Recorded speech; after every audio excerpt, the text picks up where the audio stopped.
So treatment म्हणजे massage नाही, त्याच्यामध्ये एक्सरसाइजेस असतात, त्यामध्ये काही ट्रीटमेंट असतात, इलेक्ट्रिकल मोडॅलिटीज असतात, मॅन्युअल थेरपी असते. सो या सगळ्यांचं कॉम्बिनेशन करून जेव्हा पेन कमी करतो आम्ही तुमचं, त्याला फिजिओथेरपी हे म्हणतात. सो बेसिकली सेडेंटरी लाईफस्टाईल म्हणण्यापेक्षा सेडेंटरी लाईफस्टाईल याचं कल्प्रिट आहे. मूव्हमेंट, स्ट्रेंथनिंग आणि good nutrition. Yes. So we know की या स्पोर्ट्समध्ये सर्वात जास्त इंजुरीज इथे होतात, या स्पोर्ट्समध्ये इकडे होतात. सो त्या अकॉर्डिंगली त्यांचं रिहॅब ठरलेला असतो. रेस्ट घेऊन पण पेन नाही गेलं तर ऑफकोर्स फिजिओथेरपी महत्त्वाची असते. रेस्ट घेऊन पेन गेलं तरी सुद्धा फिजिओथेरपीची गरज असते फॉर करेक्शन. रसिक मोहिनी. हाय, हॅलो, नमस्कार. रसिक मोहिनीच्या या नवीन पॉडकास्टमध्ये मी भाग्यश्री देसाई आपल्या सगळ्यांचं मनापासून स्वागत करते. रसिक हो, तुमच्या लक्षात आलं असेल आपला सगळा सेटअप वेगळा आहे. तुमच्या सगळ्यांच्या सदिच्छांमुळे, प्रेमामुळे, आशीर्वादामुळे आपण पॉडकास्ट करता हा नवीन स्टुडिओ घेतलेला आहे आणि आता याच्यानंतरचं सगळं शूटिंग इथे होणार आहे. कसं वाटतं स्टुडिओ आम्हाला कॉमेंटमध्ये नक्की ऐकायला आवडेल. चला तर मग आजच्या नवीन पॉडकास्टकडे वळूया. आज जो आपला विषय आहे तो सगळ्यांच्या जिव्हाळ्याचा आहे, फिजिओथेरपी. फिजिओथेरपी ही प्रत्येकाने कधी ना कधीतरी याचा उपयोग करून घेतलेला असतो. कधी कोणाला दुखापत झालेली असते, ऑपरेशन झालेलं असतं आणि अशा वेळेला फिजिओथेरपीचा उपयोग करून पुन्हा आपली बोन्स म्हणा, स्नायू म्हणा, सगळं पूर्ववत येतं. तर आज अशीच एक अतिशय त्याच्यातली एक्सपर्ट अशी तेजस्विनी वसावे मराठे आपल्याकडे आलेली आहे आणि ती आपल्याला फिजिओथेरपी आणि त्याचे फायदे, कुणी घ्यावं कुणी घेऊ नये आणि बाकी सगळ्याविषयी अतिशय छान आपल्याला ती मार्गदर्शन करणार आहे. तर भेटूया आजच्या गेस्टला, डॉक्टर तेजस्विनी वसावे मराठे. हॅलो तेजस्विनी, तुझं रसिक मोहिनीच्या या पॉडकास्टवर मनापासून स्वागत आहे. थँक्यू. आपल्याकडे जे गेस्ट येतात त्याच्याकरता जागृती एंटरप्राइजेस कडनं एक छोटीशी गिफ्ट देतात, ते हे खास तुझ्याकरता. Thank you so much.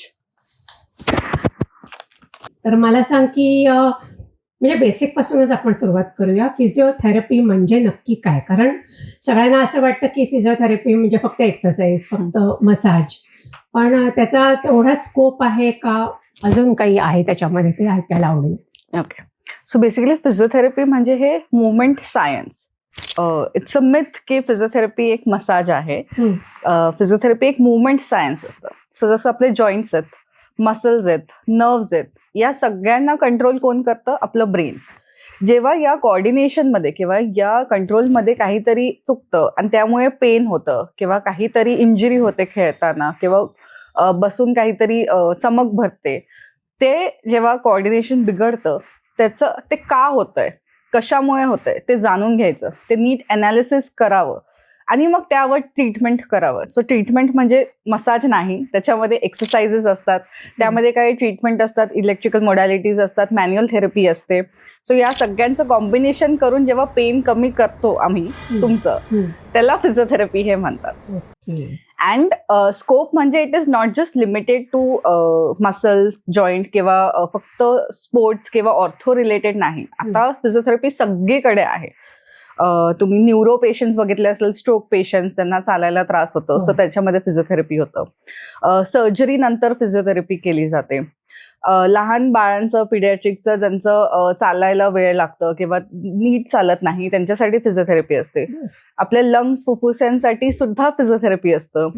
ICU पेशंट्समध्ये सुद्धा फिजिओथेरपी वापरलं जातं. प्रेग्नन्सीमध्ये, प्रेग्नन्सीच्या म्हणजे डिलिव्हरीच्या आधी ANC, अँटीनेटल याच्यामध्ये किंवा प्रेग्नन्सी नंतर सुद्धा फिजिओथेरपी केलं जातं. सो खूप वाईड स्कोप आहे आणि प्रत्येक मेडिकल फील्ड किंवा प्रत्येक मेडिकल याच्यात रिलेटेड फिजिओथेरपीचा वापर होतो. म्हणजे खूपच सर्वसमावेशक आहे असं म्हणलं तर वावगं ठरणार नाही. आता आपण बोलता बोलता तू म्हणालीस, म्हणजे त्या नवीन आपल्या मशीन विषयी तू बोलत होतीस की पोश्चर ते डिटेक्ट करतं आणि त्याच्याप्रमाणे कुठे तुम्हाला त्रास आहे, कुठे डिफॉर्मिटी आहे किंवा काय, ते डिटेक्ट करतं. तर त्याविषयी जरा सांग ना. सो बेसिकली आपल्याकडे काही आता नवीन टेक्नॉलॉजीज, आता बरेचसे टेक्नॉलॉजी ड्रिव्हन आले आहेत फिजिओथेरपीमध्ये. सो पूर्वीच्या काही कसं असायचं की आम्हाला कॉलेजमध्ये तसं शिकवलं होतं की समोर उभे आहेत आणि डोळ्यांनी बघायचं कुठे काय पॉश्चरमध्ये इम्पेरिटी आहे, काय वर खाली आहे, काय जास्त कर्व्ड आहेत, ते अकॉर्डिंगली आम्ही फिजिओथेरपी द्यायचं. सो ते खूप सब्जेक्टिव्ह होतं. सो मला काहीतरी वेगळं दिसतंय, दुसरी फिजिओला काहीतरी वेगळं दिसतंय, ते अकॉर्डिंगली सगळं अनालिसिस केलं. आता टेक ड्रिव्हन असल्यामुळे सगळं परफेक्ट असतं, ऑब्जेक्टिव्ह असतं. सो ते कॅमेरा असतो, कॅमेरासमोर आम्ही त्यांना उभं करतो, ते तुमचा फोटो काढतात उभं राहून आणि ते अकॉर्डिंगली तुमचं पॉस्चर डिटेक्ट होतं. एक्झॅक्टली तुमचं किती सेंटीमीटर एक खांदा वर खाली आहे, तुमची मान किती पुढे आहे, ते डिटेक्ट करतं. ते अकॉर्डिंगली फिजिओथेरपी दिली जाते. आणि फक्त स्टॅटिक पॉस्चर नाही, म्हणजे फक्त उभं राहून नाही. तुम्ही जेव्हा स्क्वॉट्स करतात, ते कितीतरी पेशंट्स येतात की मी स्क्वॉट्स खूप वर्षापासून करतोय आणि मी किती वेट्स घेऊन करतोय, डंबल्स वगैरे, बार्बल वगैरे घेऊन, तर मला एकाच गुडघ्यात का दुखतं, हा पण प्रश्न येतो. सो तेव्हा त्या कॅमेरा समोर तुम्हाला स्क्वॉट पण करवले जातात.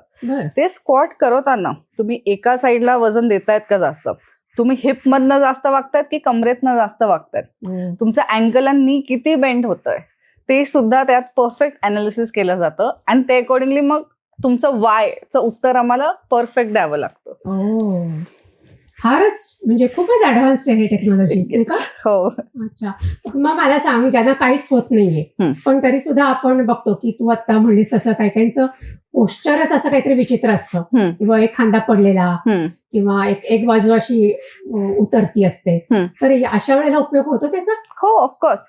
सो आता त्यांना काही त्रास नाही होते की ते वर खाली झालंय, पण पुढे जाऊन त्रास होऊ शकतो. आणि ते पुढे जाऊन त्रास नाही व्हायला पाहिजे त्याचं प्रिव्हेन्शन मग ते प्रीहॅब मध्ये कन्सिडर केलं जातं आणि ते अकॉर्डिंगली ट्रीटमेंट केलं जातं. होणाऱ्या कुठल्या तरी त्रासाची ही नांदी असते का, म्हणजे सुरुवात असते किंवा? येस. सो ते आपल्याला माहिती की बाबा वर खाली होतंय, आपल्याला माहिती की कधीतरी त्यांना मानेचा त्रास होणार आहे, कधीतरी काहीतरी त्यांनी स्पोर्ट्स निवडलं आणि त्याच हाताने जर ते खेळायला लागले तर ते चान्सेस ऑफ इंजुरीज त्यांचे त्या खांद्यामध्ये वाढतात. आणि ते अकॉर्डिंगली मग आपण त्यांचे गोल्स काय आहेत त्या अकॉर्डिंग आम्ही त्यांचं प्रीहॅब ट्रीटमेंट करतो. फारच छान आहे की. हे माहित नव्हतं मला. येस. तू आता अनेक पेशंट्स बरोबर काम करत असशील, तर मग त्याच्यामध्ये स्पोर्ट्स फिजिओथेरपी असते किंवा ऑपरेशन नंतरची फिजिओथेरपी असते, तर ह्या दोन्ही ट्रीटमेंटच्या अप्रोचमध्ये काय फरक असतो नेमका? So basically sports athletic population जे असतं आत्ता जे आहे ते खूप वेल अवेअर असतात की बाबा मला खेळायचं आहे, आणि ते सगळे नॅशनल किंवा इंटरनॅशनल प्लेयर्सला बघतात की ओ हे किती छान खेळतात, त्यांची फिजिक्स किती छान आहे, पण तरी त्यांचं इंजुरी का नाही होत.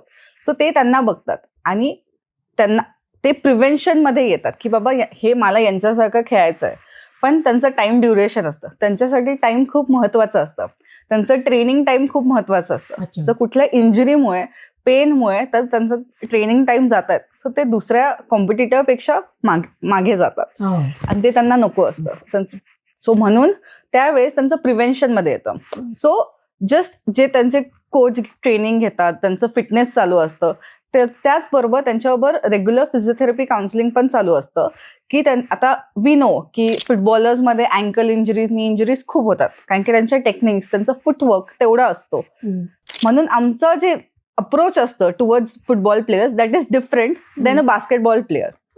सो वी नो की या स्पोर्ट्समध्ये सर्वात जास्त इंजुरीज इथे होतात, या स्पोर्ट्समध्ये इकडे होतात. सो ते अकॉर्डिंगली त्यांचं रिहॅब ठरलेलं असतो, त्या अकॉर्डिंगली त्यांचं ट्रेनिंग बरोबर आम्ही त्यांचं हे करतो. जसं मी आता अनालिसिस सांगितलं, स्क्वॉट्स, पॉस्चर वगैरे, ते अकॉर्डिंगली अनालिसिस केलं जातं की पुढे जाऊन याचे इंजुरीज कुठे जास्त होऊ शकतात, याचं बॉडी टाईप काय आहे, त्यांचं जॉईंटचं टाईप काय आहे, मग रिहॅब, आणि ते प्रीहॅब मध्ये होतं. So prehab, rehab, vigour.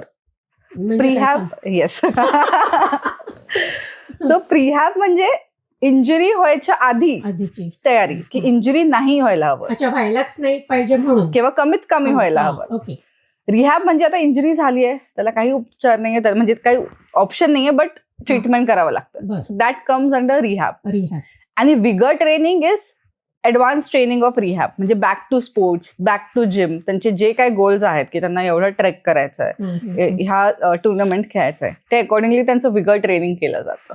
So असे 3 फेजेसमध्ये असतात, इस्पेशली फॉर स्पोर्ट्स. इट्स म्हणजे ते सगळ्यांसाठी असतात, पण स्पेशली फॉर स्पोर्ट्स बिकॉज त्यांना खूप महत्वाचं असतं फिजिक्सचं. नेक्स्ट म्हणजे आपलं सर्जरीचं आहे.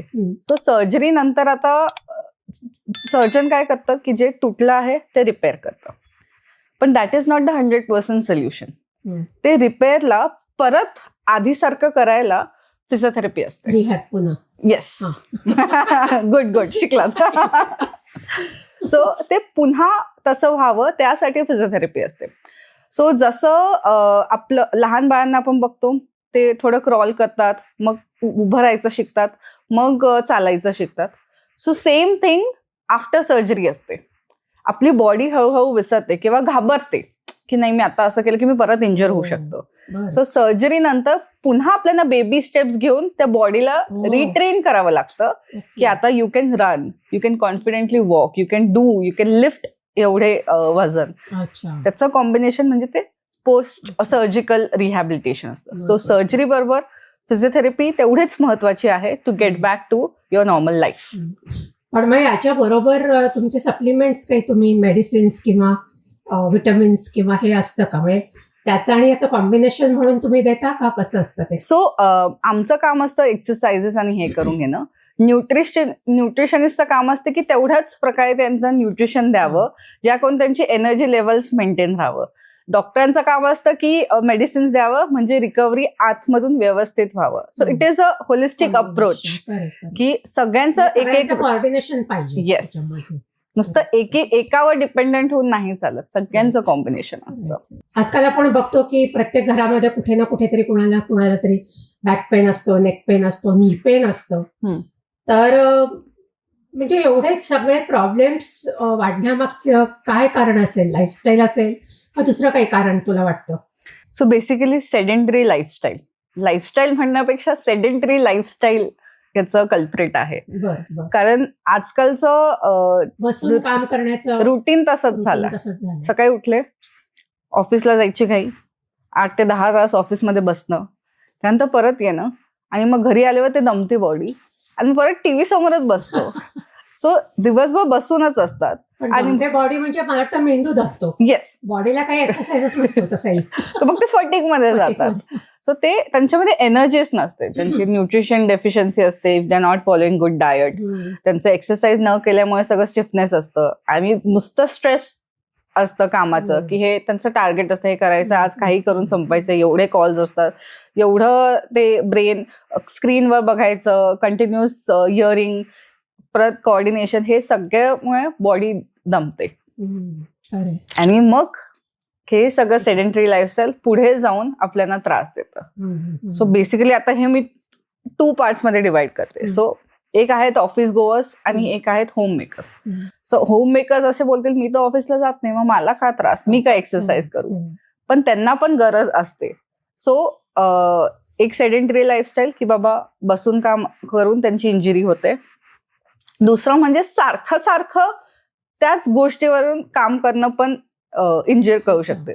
सो फॉर एक्झाम्पल हाऊसवाईफ्समध्ये त्यांचं भांडे धुणं किंवा कुकिंग किंवा चॉपिंग हे सगळं काम राईट हँडेच होतं. So that is not an exercise.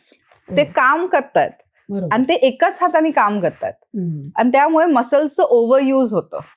ओव्हरयूजमुळे सुद्धा इंजुरी होऊ शकते आणि मग त्यासाठी पण इंजुरी नाही व्हायला पाहिजे म्हणून त्यांचे एक्सरसाइजेस किंवा त्यांचं डेली रुटीन मध्ये चेंजेस वेगळे असतात आणि ऑफिस गोअर्स मध्ये पण वेगळं हे असतं. अरे बापरे. म्हणजे घरातलं काम केलं म्हणजे व्यायाम ही चुकीची समजूत आहे. येस. त्याच्या व्यतिरिक्त प्रॉपर व्यायाम सुद्धा करणं घरातल्या बायकांनी सुद्धा गरजेचं आहे. Yes, absolutely. ओके. सो मगाशी तू जे म्हणालीस की हाऊसवाईफ्स घरातलं काम करतात पण तो एक्सरसाइज म्हणून धरता कामा नये. आणि मग अनेक जणी असं म्हणतात की आम्ही सकाळी फिरायला जातो, आम्ही संध्याकाळी फिरायला जातो. पण ते बरेचदा असं होतं की फिरायलाही जातात, मैत्रिणींशी गप्पा मारता मारता आपलं त्यांचं चालू असतं. मग ते कुठेतरी थांबले, मध्ये चहा घेतला किंवा नुसतं थोडं चाललं आणि परत आले तर त्यांना असं वाटतं तो एक्सरसाइज आहे. तर त्याविषयी काय सांगशील? तो एक्सरसाइज आहे का? नाहीतर काय करायला पाहिजे? सो वॉकिंग हा फक्त कार्डिओ एक्सरसाइज आहे. हा. ते होलसम एक्सरसाइज नाहीये. तुम्हाला स्ट्रेंथनिंग करणं आणि किंवा फ्लेक्झिबिलिटी वाढवणं पण महत्वाचं आहे. जसं तुम्ही म्हणाले की गप्पा मारत वगैरे जातात, सो त्यांचा स्पीड पण स्लो असतो, त्यामुळे त्यांचा कार्डिओ पण तेवढा होत नाही. फक्त एक तासाचा मी वॉक करून आले हे त्यांचं गोल असतं. बट त्याचबरोबर स्ट्रेंथनिंग पण महत्वाचं आहे. सो आय वुड ॲडवाइज हे जर तुम्ही सगळे ग्रुपमध्ये करत असाल, सो 30 मिनिट्स तुम्ही वॉक करा आणि 30 मिनिट्स तुम्ही एक्सरसाइज करा. अच्छा. सो एक्सरसाइज म्हणजे काय, तुम्ही काहीतरी स्ट्रेंथनिंग करायला हवं, रेजिस्टन्स बँड असो किंवा डंबल्स असो, गुडघ्याचे व्यायाम करायला पाहिजे. कारण मोस्ट ऑफ द बायकांना मेनोपॉज मध्ये हॉर्मोनल चेंजेस होतात, त्यामुळे वजन वाढतं, त्यामुळे हाडांची झीज व्हायला स्टार्ट पण होते, त्यामुळे गुडघ्यांवरचा लोड ही वाढतं. नी रिप्लेसमेंटचं कितीतरी केसेस आता आपण ऐकतो आणि बायकांमध्येच जास्त होतं, कारण की त्याचं कारण हेच आहे. सो ते गुडघ्यांवरचं लोड आपल्याला माहिती आहे की हे सगळं होणारच आहे, मग त्याबरोबर गुडघ्यावरचं लोड कसं कमी करावं. सो त्यासाठी तुम्हाला गुडघ्याची ताकद वाढवणं महत्वाचं आहे. कारण की तुम्ही जेव्हा चालतात, जेव्हा उभं राहतात, तेव्हा गुडघ्यावर बॉडीचा वेट येतो, करेक्ट. पण ते बॉडीचा वेट त्या जॉईंटवर येतोय, त्याच्या आजूबाजूला मसल्स आहेत जे त्याला सपोर्ट करतायत की ते जॉईंटवर कमीत कमी लोड यावं, आणि ते मसल्सला स्ट्रॉंग करणं महत्वाचं आहे. सो बायकांचे बरेचसे असे बॅचेस पण असतात, ते घेतात की यंगस्टर्स आणि ज्यांचे पेरिमेनोपॉजल असेल, जे वयस्कर बायका आहेत, कारण की प्रत्येकांची नीड्स वेगळी आहेत. सो त्याबरोबर त्यांचे एक्सरसाइजेस पण असतात, आणि म्हणून स्ट्रेंथनिंग पण महत्वाचं आहे. जर तुम्हाला नी रिप्लेसमेंट टाळायचं आहे, तुम्हाला तुमचं वेट कंट्रोल करायचं आहे, तू जे म्हणलीस नी रिप्लेसमेंट टाळता येते का? येस. महत्वाचं आहे. ऑफकोर्स टाळता येते. म्हणजे जेव्हा तुम्हाला माहिती आहे की झीज व्हायला स्टार्ट झाली आहे, तुम्ही तेव्हा लगेच फिजिओथेरपिस्ट. साईनच काय असतं? पहिले साईन म्हणजे पेरिमेनोपॉजल तुमचे सिम्पटम्स दिसतात की पिरियड्स मिस होत आहेत, वजन वाढत चाललं आहे, तुमचं हाड ठिसूळ होत चाललंय. So those are the signs. Pain नंतर येतं, पण हे सगळे साईन्स आधीच स्टार्ट होते. मग तेव्हाच तुम्ही एक्सरसाइजेस करणं महत्वाचं आहे. म्हणजे तुमचं हॉर्मोनल सिस्टीम पण बॅलन्स होतं, तुमचं गुडघ्यावरचं लोड पण कमी होतं, तुमचे गुडघे स्ट्रॉंग पण होतात, आणि रिप्लेसमेंट करायची वेळ येत नाही. एज कितीही असू देत. येस. नी रिप्लेसमेंट टाळता येते. येस. आणि अनेक लोक पेन सहनही करत असतात. म्हणजे जरी दुखलं खोपलं तरी डॉक्टरकडे जात नाहीत, काही व्यायाम करत नाहीत, नुसतं पेन किलर्स घेत राहतात आणि ठीक होईल म्हणून दुर्लक्ष करत राहतात. तर अशा वेळेला म्हणजे फिजिओथेरपिस्टकडे कधी नक्की जायला पाहिजे आणि कुठल्या स्टेजला ट्रीटमेंटची गरज असते मग? सो फर्स्टली, रेस्ट हे ट्रीटमेंट नाहीये. जेव्हा कुठलेही जॉईंट किंवा मसलला पेन होतं, बरेचसं आपल्याला समजत असतं की बाबा मी आराम करेन, ते बरं होऊन जाईल. हो, पण डॉक्टर खूपदा सांगतात की विश्रांती घ्या. पण ते जेव्हा खूप पेन असतं, जेव्हा खूप स्पाझम असतं, बट ते कायमस्वरूपी नसतं. तुम्ही डॉक्टरनी जे तुम्हाला सांगितलंय की 5 दिवसाची त्या औषधं घ्या आणि आराम करा, मग तुम्ही 5 दिवसानंतर डॉक्टरकडे गेलात का की आता बरं झालं, आता पुढची स्टेप काय? तुम्ही डिरेक्टली 5 दिवसाचा रेस्ट नंतर तुम्ही परत तुमच्या नॉर्मल रुटीनला गेलं आणि त्याच्यावर काम नाही केलं, ज्यामुळे हे जसं मी बोललो होतं की कॉज काय आहे त्याचं, तुमचं पेन कशामुळे होतंय, ते अॅनालाइज करून तुम्ही ते करेक्ट करा, म्हणजे मग पुढे पेन नाही होणार. नुसतं तेव्हा सोल्युशन नकोय आपल्याला लॉंग टर्म सोल्युशन हवं असतं. बरोबर. ओके. सो जेव्हा हे पेन होतं, सो तेव्हा रेस्ट. बट जर हे रेस्ट घेऊन पण पेन नाही गेलं तर ऑफकोर्स फिजिओथेरपी महत्वाची असते. रेस्ट घेऊन पेन गेलं तरी सुद्धा फिजिओथेरपीची गरज असते for correction. Okay okay okay okay. So नुसतं आराम करून, बाम लावून किंवा स्प्रे करून that is not the solution. ते का झालं याचं पण तुम्हाला क्युरिओसिटी हवं की एवढे वर्षाचं आपण सगळं काम करत होतं सेम, मग आता का पेन झालं, ही क्युरियस माइंड पाहिजे तुमच्यात, आणि ते सॉल्व्ह करण्यासाठी तुमच्यामध्ये कन्सिस्टन्सी आणि पेशन्स सुद्धा हवं.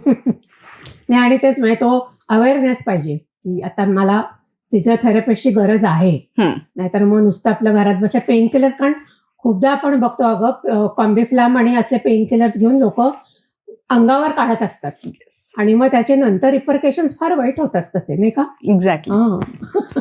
Okay, great. सो आजच्या जनरेशनकडे आपण बघितलं तर मोबाईल, लॅपटॉप असेल, लॉंग सिटिंग लाईफस्टाईल असते, तर ह्यांचं पोश्चर, त्यांचे मसल्स, त्यांचं स्पाईन, याच्यावर सगळा नेमका मग काय परिणाम होतो अशा वेळेला? सो जसं ऑफिस गोअर्स असतात, दे ऑलवेज वर्किंग. सो त्यांचं पॉश्चर कसं असतो, ते असे काम करत असतात. इथनं त्यांचं येस, इथलं काम झालं ते ब्रेक घ्यायला असे बसून असतात. सो सारखं त्यांची मान खालीच असते आणि सारखं त्यांचं इकडेच स्क्रीनकडेच लक्ष असतं. सो मानेवर कॉन्स्टंट लोड असतं. आपण इफ एव्होल्युशनकडे बघितलं तर आपली स्पाईन डेव्हलप झाली आहे, असे होते. इथनं आपण स्ट्रेट झाले. तो का स्ट्रेट झाला? बिकॉज आपली spine against the gravity straight उभं राहायला शिकली आणि आपण आता पुन्हा तिकडेच गेलोय. सो ते मेंटेन करणं महत्वाचं आहे की तुमची जर स्पाईन जर ठीक आहे, तुमचे डिमांड्स आहेत तेवढे की तुम्हाला तेवढं बसून काम करावं लागतंय, पण ते व्यवस्थित बसायला हवं. सो जेव्हा केव्हा तुम्ही कॉम्प्युटरवर बसतात तेव्हा तुमचं हात जो आहे इथे नेहमी असं रेस्टिंग हवं. असं त्यांचे ऑफिस चेअर्सवर थोडं खाली असते. येस, सो ऑफिस चेअर्सला इथे थोडं खाली असतं. सो इकडे थोडं रेस्टिंग पाहिजे. कीबोर्ड जो आहे तो बरोबर रिस्टच्या इकडे व्यवस्थित पाहिजे, म्हणजे हे पण आपलं रेस्टिंग पोझिशन मध्ये असतं. त्याचबरोबर तुमची जी स्क्रीन असते ती आय लेवलला पाहिजे. म्हणजे आता लॅपटॉप स्टँड खाली बघता कामा नये. सो लॅपटॉप स्टँड पण असतात की वरती स्क्रीन व्हावे की ते व्यवस्थित व्हावं. आणि नेक सपोर्ट पण असते चेअरला, सो ते व्यवस्थित मानेला सपोर्ट द्यायला हवा. कारण आपले इथले जे खांद्यातले मसल्स आहेत तेच आपल्या मानेला कनेक्ट करतात. तुम्ही जेवढा वेळ खाली हात असं ठेवतात तेवढा वेळ या स्नायूंवर लोड वाढतं की बाबा हात वर ठेवायचे, हात वर ठेवायचे, हात वर ठेवायचे. आणि मग by the end of the day मग ते सगळं दमतं आणि मग तुम्ही मग सगळे असेच बसून असतात. सो प्रॉपर पॉस्चर मेंटेन करणं महत्वाचं आहे. सपोर्ट घेणं महत्वाचं आहे, बिकॉज तुम्हाला जास्त वेळ बसायचं असतं. त्याच सपोर्ट बरोबर तुम्हाला मध्ये मध्ये ब्रेक्स पण घेणं महत्वाचं आहे. सो एव्हरी 30 to 45 मिनिट्स उठायचं, फक्त 10-20 पावलं चालायचे आणि परत येऊन बसायचं. ओके, सो त्याने काय होतं की तुमचं मुवमेंट येते. तुम्ही एकाच जागेवर स्टॅटिक नसतात, स्टिफनेस डेव्हलप होत नाही. तुम्ही जेव्हा मुवमेंट मध्ये जाता ब्लड सर्क्युलेशन वाढतं, त्यामुळे तुमची फ्लेक्झिबिलिटी पण वाढते. नुसतं फिरल्याने ते काम होतं नाही, नुसतं फिरल्याने नाही. हे एक सोल्युशन आहे. त्या सोल्युशन बरोबर you also have to stretch. So तुम्ही खूप वेळ बसून असतात, 8 ते 10 तास कम्प्युटर समोर असतात, त्याबरोबरच तुमचे मानेचे स्ट्रेचेस असतात, काही खांद्याचे स्ट्रेचेस असतात, काही लोअर बॅकचे स्ट्रेचेस असतात, जे टाइम टू टाइम मसल्सला स्ट्रेच करताय, म्हणजे तुमचे जॉईंट्स मोबाईल राहतात. मला असं वाटतं मग प्रत्येक ऑफिसमध्ये जिथे लॅपटॉप्स आणि कॉम्प्युटर्सवर सतत काम चालू असतं त्यांनी मोठं असं लिहायला पाहिजे तिथे, नाही का, नोटीस बोर्डवरच.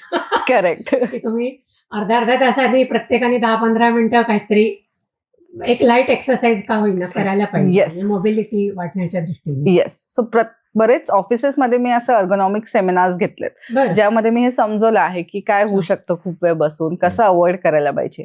त्यांना स्ट्रेचेस शिकवले जातात आणि जसं तुम्ही म्हणाले ते त्यांनी प्रिंटआउट पण घेतलेत आणि समोर पण ठेवतात, म्हणजे त्यांना जेवढं डोळ्यासमोर असतं तेवढं ते लक्षात असतात. नाही तर मग कामात आपण विसरतो की काय करायचंय काय नाही.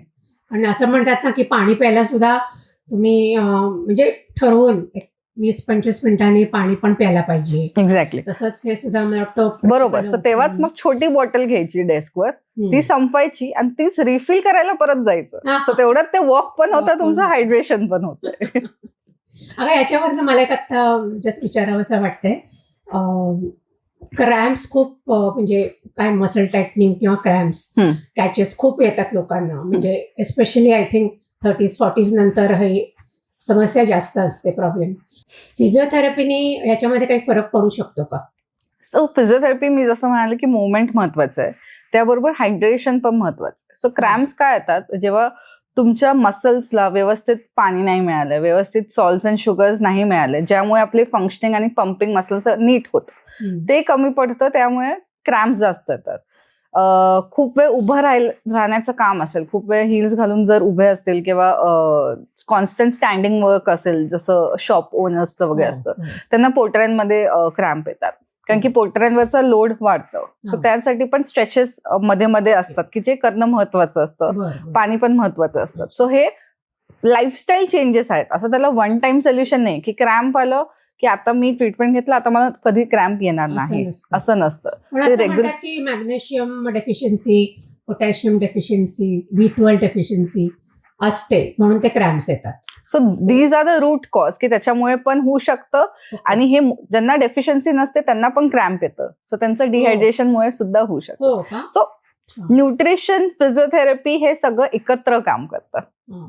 पण ज्यांना आता खूपच म्हणजे माझ्या ओळखीत असे खूप लोक आहेत की त्यांना सारखेच येतात क्रॅम्प्स, मग अशा वेळेला फिजिओथेरपीचा उपयोग होतो का की काही Yes. व्यायाम सांगून म्हणा किंवा असं? येस, सो तेच त्यांचं वर्क अनालिसिस केलं जातं की ते दिवसभर काय करतात, सकाळपासून संध्याकाळ त्यांचे मुवमेंट किती आहेत आणि त्या मसलवर किती लोड येतं ते आम्हाला अंदाज येतं. आणि त्या अकॉर्डिंगली आम्ही त्यांना स्ट्रेचेस आणि रेग्युलर मुवमेंट स्नॅक मी असं म्हणते त्याला, की जसं स्नॅक्स असतं की आपण बोर झालं थोडंसं मग आपण खातो, तसं मुवमेंट स्नॅक म्हणजे थोड्या थोड्या वेळाने ती मुवमेंट करायला हवी. सो मला पुढे विचारायचं की ऑपरेशन झाल्यानंतर म्हणजे फिजिओथेरपीची तेव्हा गरजच असते. अनेकदा ऑपरेशन झाल्यानंतर पेशंट जेव्हा नॉर्मल लाईफमध्ये त्यांनी यावं किंवा कॉन्फिडंट वाटावं याकरता म्हणजे कुठले असे प्रकार आहेत की तिथे ते फिजिओथेरपीची गरज असते. प्रत्येक ऑपरेशन नंतर फिजिओथेरपीची गरज नसते, बरोबर? पण असे काय तू हे सांगशील की ह्या ऑपरेशन नंतर फिजिओथेरपी घ्यायला पाहिजे किंवा अर्थात डॉक्टरही सांगतच असतील तेव्हा, तर असे स्पेसिफिक काही हे आहेत का? सो बेसिकली ऑर्थो केसेसमध्ये मोस्टली सगळ्या केसेस ऑर्थोचे त्याच्यामध्ये फिजिओथेरपीची गरज असते, बिकॉज त्याच्यामध्ये बोन्स आणि जॉईंट्स आणि मसलचं काहीतरी टेअर किंवा तुटलं असेल किंवा फ्रॅक्चर असेल, त्याला जेव्हा रिपेअर करतं त्यानंतर त्यांचं हिलिंग व्यवस्थित झालं असेल की त्यानंतर मग फिजिओथेरपी करावी लागते. सो दॅट त्याचं जे काम होतं, त्या सपोज एल्बो जॉईंटचं काम होतं की हे बेंड नीट व्हावं, इथले मसल्सचं काम आहे की वजन नीट उचलावं, सो हे परत रिस्टोअर करण्याचं काम फिजिओथेरपीचं असतं. So most of the ortho cases नंतर असतं, इव्हन न्यूरो केसेस नंतर सुद्धा असतात, डिपेंडिंग त्यांचं सर्जरी काय झाले आहेत काय आहेत. सो ते मसल मास मेंटेन करणं महत्वाचं असतं. सो काही काही पोटाचे सर्जरीज नंतर थोडे दिवस अवॉइड केले जातात एक्सरसाइजेस, कारण की वजन नाही उचलायचं हे ते, बट त्याबरोबर डझंट मीन की जिथे सर्जरी झाली तिथेच फिजिओथेरपीची गरज असते. सो सपोज आता पोटाचं सर्जरी झाले आहे पण ते बेडवरच झोपून सांगितलं आहे, त्यांचे मुवमेंट कमी आहे, सो त्याबरोबर त्यांचे पायाचे पण मसल्स आहे, राईट, त्यांच्या हाताचे पण मसल्स आहेत. सो जेव्हा खूप वेळ आपलं बॉडी मुवमेंट मध्ये नसते ना तेव्हा मसल लॉस व्हायला लागतं.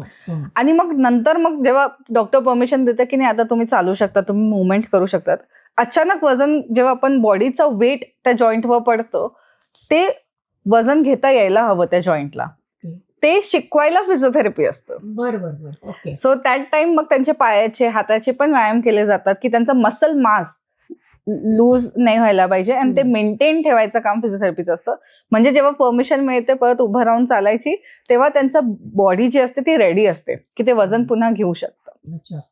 नाही, कारण बरेचदा आपण बघतो म्हणजे ऑपरेशनचा समजा पायाचं हाड तुटलंय म्हणा, हाताचं हाड हे झालंय, ऑपरेशन ते हे करतात अनेकदा, काय ते प्लॅस्टर पण लावतात आणि प्लॅस्टरमध्ये 3 आठवडे 4 आठवडे असं असतं आणि जेव्हा ते काढतात त्याच्यानंतर तो तेवढाच तो हाताचा भाग असं एकदम बारीक झालेला असतो. करेक्ट. तर ह्याचं कारण काय आणि मग त्याच्याकरता काय करतात पुढे? सो हेच मसल लॉस असतं. सो आपण जसं मी म्हटलं की मिनिमम 15 डेज जर तुम्ही काही एक्सरसाइज वर्कआउट नाही केलं तुमचं मसलचं डिट्रेनिंग स्टार्ट होतं. म्हणजे तुम्ही जे मसल गेन केलं असेल त्याचबरोबर मसल लॉस पण व्हायला लागतो.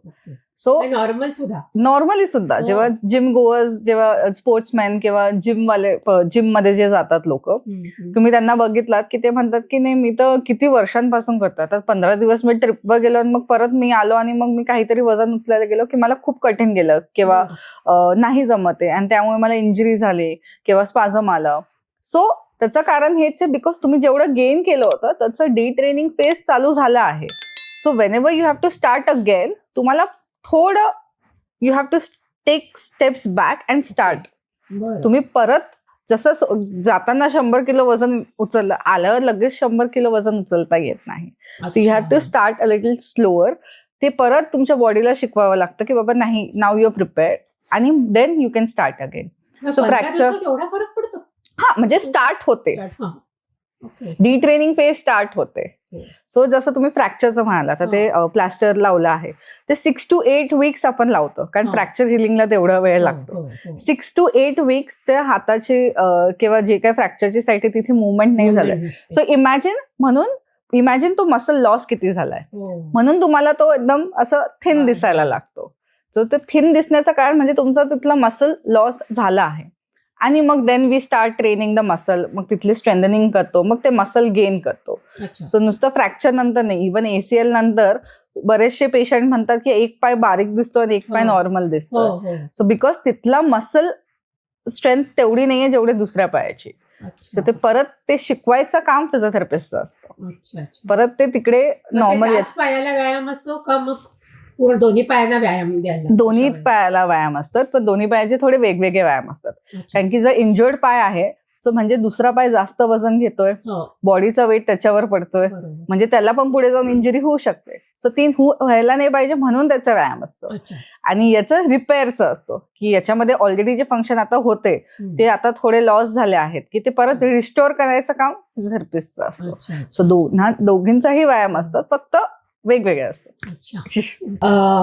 आता एक प्रॅक्टिकल प्रश्न मला विचारायचा आहे. Body healthy, overall body healthy ठेवण्यासाठी साध्या हॅबिट्स सगळ्यांनी कोणत्या फॉलो करायला पाहिजे? ओके, सो म्हणजे डेली लाईफमध्ये ओके काही झालेलं नाहीये पण नॉर्मल व्यवस्थित राहण्याकरता. Okay, so first and foremost tip म्हणजे झोप व्यवस्थित व्हायला पाहिजे. किती तास? म्हणजे normally 6 to 8 hours is a normal time की बाबा झोप व्हायला पाहिजे. आणि ते पण नाही की बाबा रात्री 1 ते सकाळी 8. बॉडीचं टायमिंग असतं, रिदम असतं, बायोरिदम जे फंक्शन असतं, त्याच्यामुळे ते व्यवस्थित टाइमवर झोपणं आणि व्यवस्थित उठणं हे महत्वाचं आहे. कारण की बॉडी जेव्हा हॅम्पर होते किंवा स्लीप सायकल डिस्टर्ब होतं तेव्हा स्ट्रेस हॉर्मोन्स रिलीज होतात. ते स्ट्रेस हॉर्मोन कंट्रोलमध्ये आणणं म्हणजे तुमचं रिपेअर पण व्यवस्थित होतं, त्यामुळे स्लीप महत्वाची असते. नेक्स्ट थिंग इज की न्यूट्रिशन तुम्ही तुमचं प्रोटीन इंटेक, तुमचं कार्ब्स, तुमचे सप्लिमेंट्स B12 D3 ते तुमच्या फूडमध्ये किंवा तुमच्या टॅबलेट्समध्ये ते व्यवस्थित घ्यायला हवेत, म्हणजे तुमचं फंक्शनिंग नीट होतं. नेक्स्ट थिंग इज मुवमेंट, की तुम्ही रोज एक्सरसाइज करतायत का? वॉकिंग हे एक्सरसाइज नाहीये. जर पेशंट बरेचदा मला म्हणतात हो मी वॉकला जातो रोज अर्धा पाऊण तास, but that is not exercise. Lower बॉडीचा तो व्यायाम होतो, तो कार्डिओ होतो आणि लोअर बॉडीचं पण कार्डिओच होतं, स्ट्रेंथ ट्रेनिंग होत नाही. सो त्याबरोबर तुमचं स्ट्रेंथ ट्रेनिंग पण महत्वाचं आहे की तुम्ही व्यवस्थित बॉडी वेट काही असतो, तुम्ही बॉडी वेट वगैरे करायचे, डम्बेल्स असतं, रेझिस्टन्स थेराबँड असतात किंवा बॉडी वेट एक्सरसाइजेस असतात, बरेच वेगवेगळे प्रकारचे असतात, पण काहीतरी एक स्ट्रेंथ ट्रेनिंग करायलाच हवं. ओके, आणि हायड्रेशन. सो हे सगळ्या गोष्टी जेव्हा तुम्ही नीट करतात तेव्हा तुम्ही स्वतःचे इंजुरीज किंवा आजारी पडायचे चान्सेस पुढे जाऊन कमी होतात. न्यूट्रिशनचं आता जे तू बोललीस त्याच्यामध्ये म्हणजे फूड इंटेक किंवा तुमचे प्रॉपर प्रोटीन्स किंवा हे, तर ते अर्थात न्यूट्रिशन तुम्हाला सांगतच असेल किती पाहिजे काय, पण मग जेवणाच्या वेळा सुद्धा आता झोपायच्या आधी असं म्हणतात की 2-3 तास काही खाऊ नये किंवा आहे, तर त्याचाही मग फरक पडतो का याच्यामध्ये? हा, कारण की मग तुमचं गट सिस्टम नॉर्मल होतं ना. तुम्ही खाल्ल्या झोपल्यात आणि डायजेशनला हॅम्पर होतं, कारण की म्हणूनच खाल्ल्यानंतर if you have seen diabetes लोकांना सांगतात की जेवल्यानंतर तुम्ही चाला. ते चालायचं काय आहे, कारण की जे तुमची एनर्जी आहे, जे तुमचे एक्सेस शुगर आहे ते तुमच्या मसल्सला जायला हवे, अननेसेसरी बॉडीमध्ये फ्लो नाही व्हायला पाहिजे. सो म्हणून जेवल्यानंतर थोडं मुवमेंट, थोडं वॉक किंवा बसणं हे महत्वाचं आहे, म्हणजे तुमचे मसल्स जे खाल्लंय ते वापर करतात, त्यासाठीच आपण जेवतोय. सो म्हणून 1.5 किंवा 2 hours गॅप असायला हवं, कारण की मग नंतर 8 तास काही मुवमेंट नसते. सो म्हणून डायजेस्टिव्ह सिस्टमसाठी, गट सिस्टमसाठी ते महत्वाचं असतं. तुझ्या आता पुण्यामध्ये 3 क्लिनिक्स आहेत बरोबर, आणि आता तिसरं मला वाटतं बाणेरला आत्ताच गेल्या महिन्यात ओपन केलेस तू, तर म्हणजे आता तिन्ही ठिकाणी तू जातेस, अनेक पेशंटही तू बघत असशील, तर त्याच्यामध्ये काय म्हणजे असे लक्षात राहण्यासारखे अनुभव जरा शेअर करशील तर? सो आता रिसेंट नाही बट आधीचा एक पूर्वीचा I can recall one patient की एक पेशंट होता ज्याला नॉर्मल IT वर्क होतं, सेडेंटरी लाईफस्टाईल होती. सो त्याला बॅक पेनची स्टार्ट झाली होती आणि ते काही कमी होत नव्हतं. मग MRI वगैरे केलं, मग दिसलं की थोडं डिस्क बल्जेस आहेत. आणि मग जेव्हा ऑर्थोपेडिकनी सांगितलं की सर्जरीची गरज नाही आहे, फिजिओथेरपीनी होईल बरं म्हणून. सो त्यासाठी मग तो फिजिओथेरपीकडे माझ्यासाठी आला होता. मग सगळं रिहॅब केलं, सगळं व्यवस्थित झालं, पेन पण गेलं आणि मग त्याला होम प्रोटोकॉल पण दिलं होतं. त्याला ॲडवाईस पण केलं होतं की आता पेन गेला आहे, आता तुला मेंटेन करायचंय. So you get into some kind of fitness किंवा do all of these exercises so that हे पुन्हा होणार नाही आणि तुझं पॉस्चर आणि हे सगळं मेंटेन राहणार आणि आपण जे पण मेहनत घेतली आहे ते व्यवस्थित राहणार. त्यांनी ते काही केलं नाही. वर्षभर व्यवस्थित त्याचंच normal back to routine, office जा, ट्रॅव्हल करा बाईकवर, सगळं वर्षभराने परत बॅक पेन झालं. आणि मग तेव्हा त्याचं हे डिस्बल्ज वाढलं होतं. आणि मग तेव्हा सर्जरी करायची वेळ आली. अरे बापरे. देन सर्जरी केली. सर्जरी नंतर पुन्हा फिजिओथेरपीसाठी यावं लागलं. Then he got serious because of course कोणालाही सर्जरी आवडत नाही आणि मग सर्जरी केल्यावर ते घाबरतात. आणि मग फिजिओथेरपी केलं. फिजिओथेरपीने त्यांनी मेंटेन केलं, सगळं बॅक टू रुटीन केलं. अँड देन त्याच्या ऑफिसनी एक मॅरेथॉन ऑर्गनाईज केलं होतं. देन ही वॉज लाईक की मी एव्हरीवन इज फोर्सिंग की मी करू का? म्हटलं ऑफकोर्स करू शकतो. त्याला आम्ही तसं ट्रेन केलं की बाबा रनिंगसाठी रनिंग स्पेसिफिक त्याचे एक्सरसाइज वगैरे सगळे घेतले. त्यांनी 5 किलोमीटर रन केलं नॉर्मल सगळं ऑफिस बरोबर. त्याला एवढं आवडलं की मग त्याने विचारलं की मला हे रेग्युलरली करायचंय. Then I got him connected की एक रनिंग कोच बरोबर की आता याच्याबरोबर तू आठवड्यातनं करायचं आहे थोडे दिवस आणि त्याबरोबर आपण फिजिओथेरपी आणि स्ट्रेंथ ट्रेनिंग वगैरे सगळं करूया. तर रनिंग कोच बरोबर त्याचं फिजिओथेरपीही चालू होतं आणि आता तो रेग्युलरली वर्षातनं मिनिमम 3-4 मॅरेथॉन्स करतो. त्याचं दुबईला झाला आहे, लंडनला झाला आहे, सगळ्या वेदर कंडिशन्समध्ये आणि सगळ्या त्याचा पेस वाढवत तो करतोय. सो आता पुन्हा त्याला बॅक पेन हा त्रास झाला नाहीये, वेळ नाही आलाय. अँड त्याला नवीन निर्माण झालं की बाबा मला रनिंग आवडतंय and I can do something about it. फारच चांगलं, वेगळाच त्याच्या लाईफस्टाईल मध्येच त्यांनी चेंजेस केले आणि मग फरक पडला. ग्रेट. आपण एक आता रॅपिड फायर राऊंड चालेल? ओके. सो पहिला प्रश्न आहे फिजिओथेरपी बद्दल लोकांच्या मनात असलेला सगळ्यात मोठा मिथ, गैरसमज. की फिजिओथेरपी हे मसाज आहे. हो, म्हणजे मलाही तसंच वाटत होतं. आय होप ते सगळं क्लिअर केलंय. बॅक पेन होऊ नये अवॉइड करण्यासाठी काही गोल्डन टिप आहे का? सो गोल्डन टिप म्हणजे मुवमेंट, स्ट्रेंथनिंग आणि गुड न्यूट्रिशन. येस. आणि ऑफकोर्स त्याच्याबरोबर कोर स्ट्रेंथनिंग एक्सरसाइजेस, खूप स्पेसिफिक एक्सरसाइज असतात. बट हे सगळं is one golden tip, one big golden tip. रोज आयडियली प्रत्येकाने किती वेळ एक्सरसाइज करायला हवा? सो रोज 30 मिनिट्स मिनिमम. आणि if your sports or athletics मग त्याच्यामध्ये ऑफकोर्स तुमचं टाइम वाढतं. पण सगळं गोष्टी करायचे, strengthening, flexibility, mobility, cardio, muscle endurance, हे सगळ्या गोष्टींवर फोकस करून स्ट्रेंथनिंग करायचं. फक्त वॉकिंग किंवा फक्त जिम हे नाही. पण असं म्हणतात की रोज व्यायाम नाही केला तरी चालतो, आठवड्यातनं 3दा किंवा मिनिमम 4 वेळा केला तर चालतो. So depends on the needs. तर तुमचं सेडेंटरी नीड्स तुमचं काय. येस. सो सपोज तुमचं सेडेंटरी लाईफस्टाईल, तुम्ही आठवड्यातनं 3 दिवस स्ट्रेंथनिंग करू शकतात. आणि त्याबरोबर जसं मी म्हटलं, तुम्ही योगा करा, स्विमिंग करा. That is going to maintain तुमच्या जॉईंटची मोबिलिटी अँड फ्लेक्झिबिलिटी, मसलची. त्याचबरोबर मग जर तुम्ही स्पोर्ट्स वगैरे असाल तर मग तुम्हाला रोज करावं लागतं. आणि इफ हे जसं वयस्कर लोकांचं असतं, त्यांचं मेंटेनन्सचं हे असतं, सो त्यांनी सुद्धा रोज करायला हवं. आणि एक नेहमीचा प्रश्न की मोबाईल वापरताना कोणती काळजी घ्यायला पाहिजे? मान खूप वेळ अशी खाली नकोय, असं वापर नकोय. व्यवस्थित हाताचा सपोर्ट हवाय, व्यवस्थित फोन समोर हवाय अँड देन यूज करायचंय. झोपून पण असं म्हणतात ना मोबाईल वापरून नये, म्हणजे असं. येस. झोपून पण तुमची मान मग अशीच असते किंवा खूप वेळ एकाच साईडला आपण डोकं टेकतो आणि मोबाईल समजा असा धरला तर नाही होत, कारण की खूप मागे पडतो.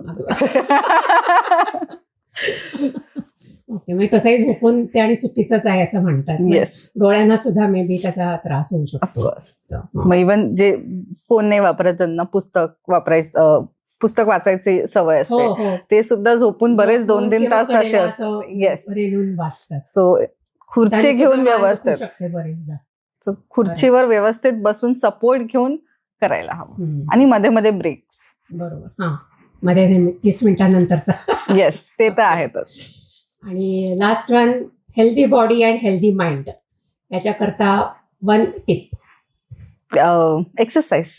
कारण की एक्सरसाइजने तुमचे स्ट्रेस हॉर्मोन्स कमी होतात, तुमचे हॅपी हॉर्मोन्स रिलीज होतात, अच्छा, तुमचं ब्रीदिंग पॅटर्न व्यवस्थित होतं. Okay. So that is one thing that you have to do it to lead a healthy happy life. Wow, खूप छान आजचं डिस्कशन झालेलं आहे. तू खूप छान सगळ्या पद्धतीने समजावून सांगितलेलं आहेस. आणि तुझी आता तिन्ही क्लिनिक्स ते मी ऐकलं मगाशी, तू सकाळपासून रात्रीपर्यंत शफल होत असते सगळीकडे. So all the very best आणि सगळ्या तुझ्या पुढच्या करिअरला खूप खूप शुभेच्छा. Thank you so much for calling me. Thank you. रसिको हो, फिजिओथेरपीचा हा एपिसोड तुम्हाला कसा वाटला हे आम्हाला कॉमेंटमध्ये नक्की ऐकायला आवडेल. खूप छान इन्साइट्स तेजस्विनींनी आपल्याला दिलेले आहेत आणि मला खात्री आहे अनेकांना याचा उपयोग पण नक्की होऊ शकेल. कसा वाटला हे नक्की सांगा आणि आम्हाला फेसबुकला, आम्हाला इन्स्टाला फॉलो करा. रसिका मोहिनी यूट्यूब नक्की सबस्क्राईब करा. पुढच्या एपिसोडमध्ये भेटूया नवीन गेस्टसह. तोपर्यंत मस्त राहा, मजेत राहा, आनंदात राहा. धन्यवाद. रसिक मोहिनी.